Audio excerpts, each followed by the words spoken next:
ইতিহাস আছে। এরা ডাকাত, ভাইবান ডাকাত, ছোট লোক টোকাই। খুন করে, মানুষ হত্যা করে তাদের ফার্মের ইঞ্জিনিয়ারকে মেরে ফেলেছিল। এই ডাকাতের বংশধর আজও তাকে অ্যারেস্ট হয় নাই কেন? প্রধানমন্ত্রী শেখ হাসিনাকে কেন আমি জার্মান শেপার্ড দিয়ে চোদাবো না? আমি জার্মান শেপার্ড দিয়ে চোদাবো।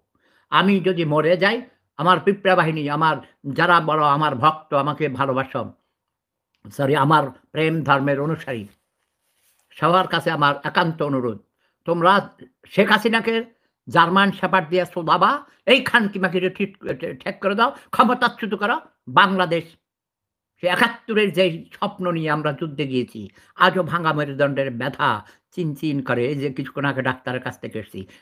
তো কাজেই এই খানকি-মাগি শেখ হাসিনাকে কুত্তা দিয়ে শোধাইতে তাকে ক্ষমতাচ্যুত করে দাও। তাহলে দেখবে যে অন্যায় অবিচার হবে না। এই সাংবাদিক, ব্যবসারা, প্রফেশনাল প্রস্টিটিউটস পতিতার চেয়েও খারাপ এই বাংলাদেশের রাজনীতিবিদ এবং বাংলাদেশের সাংবাদিক 100% সাংবাদিক চরিত্রহীন, পতিতার সন্তান তারা, পতিতা। আমি খুব খুশি হয়েছি। এই রোজিনা এই খানকি ব্যাসটারে পিটাইতে মাইরে ফেলাচ্ছেন, কুত্তা দিয়ে শোধাই দিবি। কিসের নীতির কথা করতে গেছে? সেখানেও তার কাহিনী ছিল, বুঝছো না?